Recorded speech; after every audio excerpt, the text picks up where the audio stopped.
आणि आत्ताच एक मोठी बातमी येते। दिल्लीमधून MUTP 3च्या प्रकल्पाला केंद्रीय मंत्रिमंडळाने मंजुरी दिल्याचं समजतंय।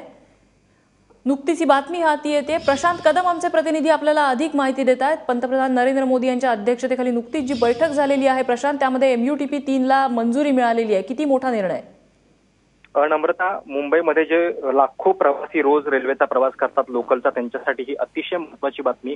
कारण MUTP 3 अंतर्गत जे महत्त्वाचे प्रोजेक्ट महाराष्ट्र सरकार हाती घेणार आहे आणि ज्याला केंद्राचीही मदत असणार आहे, त्याला केंद्रीय कॅबिनेटने मंजुरी दिलेली आहे।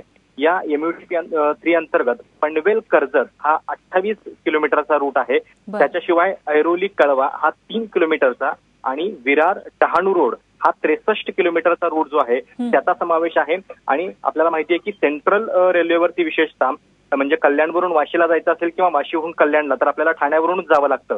तर हे याच्यावरती तोडगा काढण्यासाठीचे हे नवीन मार्ग आहेत। आणि शिवाय या MUTP 3 मुळे कर्जतहून CST ला जाण्याचं जे अंतर आहे ते जवळपास 30 ते 35 मिनिटांनी कमी होणार आहे। त्याच्यामुळे सध्याचे जे कॉरिडॉर्स आहेत आपले सेंट्रल रेल्वेचे, त्याच्यानंतर वेस्टर्न रेल्वेचे, तर ते वाढवण्यासंदर्भातला हा MUTP 3 प्रोजेक्ट आहे। आणि साहजिकच याच्यामुळं लोकलचं जाळं जे आहे ते मुंबईच्या संपूर्ण शहराच्या मध्ये वेगाने पसरणार आहे।